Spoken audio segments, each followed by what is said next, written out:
मुख्यमंत्री के रूप में नरेंद्र मोदी ने गुजरात में सुशासन की स्थापना की थी और उस गुजरात मॉडल की पूरे देश में प्रतिष्ठा थी। आज हम देखते हैं कि योगी आदित्यनाथ ने जिस प्रकार की सुशासन की स्थापना उत्तर प्रदेश में की है, उसकी भी प्रतिष्ठा पूरे देश में हो रही है। और यही कारण है कि योगी आदित्यनाथ के प्रति विश्वास और समर्थन का भाव पूरे देश में देखा जा सकता है। पूर्व मुख्यमंत्री हो या मुख्यमंत्री हो या क्षेत्रीय पार्टियों के अध्यक्ष हो, इनके बारे में कहा जाता है कि उनका प्रभाव क्षेत्र अपने प्रदेश तक सीमित रहता है। ये सही है कि वो एक दूसरे का प्रचार करने जाते हैं प्रांतों में, लेकिन प्रभाव क्षेत्र की बात है तो उनके प्रदेश तक रहता है। लेकिन योगी आदित्यनाथ के बारे में कहा जा सकता है कि उनका जो प्रभाव क्षेत्र है, पूरे देश में उनको चाहने वाले लोग हैं और जिस प्रकार उन्होंने सुशासन की स्थापना की है, उसके प्रति लोगों का विश्वास जागृत हुआ है। ये अन्य प्रदेश के लोग भी ऐसा चाहते हैं। ये बात कई उनके पिछले चुनाव प्रचारों में देखने को मिली है। उनके सुशासन में कानून व्यवस्था है। कानून व्यवस्था के प्रतीक के रूप में बुलडोजर की चर्चा होती है। सुशासन में संस्कृति है और विकास का समन्वय है। इस तरह का मॉडल है। अभी योगी आदित्यनाथ कर्नाटक में चुनाव प्रचार करने गए, वहाँ पे देखा कि जनता का उसी तरह का आत्मविश्वास और विश्वास उनके प्रति झलक रहा था। और जो जहाँ भी गए वहाँ योगी योगी की गूंज भी सुनाई पड़ी और बुलडोजर बाबा की भी शब्द उद्घोष हुआ। जहाँ वो गए वहाँ जय श्री राम जय बजरंगबली के नारे लगे। उसका कारण भी था, एक तो उनकी जो पृष्ठभूमि है जिसमें सुशासन संस्कृति का एक साथ लेकर वो चल रहे हैं और सबको एक सबका साथ सबका विकास के हिसाब से उन्होंने ये सारे अपने जो शासन की गतिविधियां हैं उनको संचालित किया है।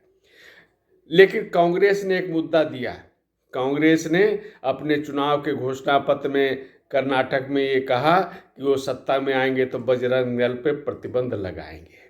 यही बात कांग्रेस के लिए अब मुसीबत बन गई है, क्योंकि योगी आदित्यनाथ ने भी इस बात को एक बड़ा मुद्दा बना दिया है।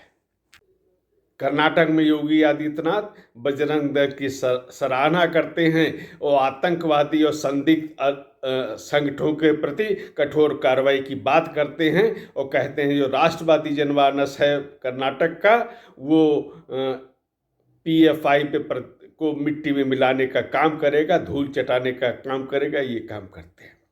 अब बजरंगबली जी तो स्वाभाविक रूप से चर्चा में आ गए जब योगी आदित्यनाथ जी कहते हैं कि वो श्री राम जन्म भूमि से यहाँ पे कर्नाटक में हनुमान जी के जहाँ पे उनका अवतरित हुए थे वहाँ आए हैं। तो इस तरह वो एक सांस्कृतिक जुड़ाव कर्नाटक के साथ है, उसको रेखांकित करते हैं। और यही केवल ये कर्नाटक उत्तर प्रदेश की बात नहीं है, यही सांस्कृतिक राष्ट्रवाद पूरे देश को एक समान रूप में जोड़ता है।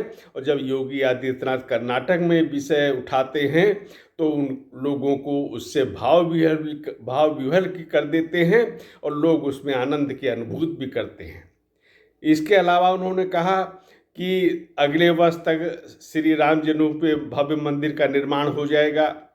पूरे कर्नाटक के जनता को वो आमंत्रित करते हैं कि वो अगले वर्ष भव्य दिव्य श्री राम मंदिर के दर्शन के लिए आएँ और हनुमान जी के बारे में, रामचंद्र जी के बारे में जिस प्रकार से वो संबोधन करते हैं उससे वहाँ के जनमानस को बहुत ही आनंद की अनुभूति हो रही है। इसके साथ ही साथ उनका जो सुशासन का विकास का कार्यक्रम है जिसका वो उल्लेख करते हैं, और अब ये पूरा देश जान गया है कि जिस उत्तर प्रदेश का पहले कहीं योजनाओं में उल्लेखनीय नाम नहीं होता था, ऐसी लोक कल्याण से संबंधित देश की 50 योजनाओं में उत्तर प्रदेश में नंबर 1 पे है पूरे देश में। और ये लोगों को एक विश्वास हो रहा, लोग चाहते हैं कि वहाँ भी इसी प्रकार की शासन की स्थापना हो।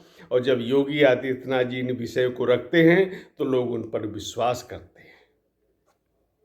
इसके साथ ही योगी आदित्यनाथ डबल इंजन सरकार के लाभ गिनाते हैं। वो बताते हैं, उत्तर प्रदेश का उदाहरण देते हैं कि किस तरह डबल इंजन सरकार ने यहाँ पे विकास के कीर्तिमान स्थापित किए हैं। वो कर्नाटक में भी डबल इंजन की सरकार की उपलब्धियों को बताते हैं, वहाँ भी अभूतपूर्व अनेक कार्य हुए हैं। और इसके बाद वो विश्वास दिलाते हैं कि अगर डबल इंजन की सरकार इस कर्नाटक में पुनः बनती है तो कर्नाटक भी विकास की राह में और तेज़ी से आगे बढ़ेगा।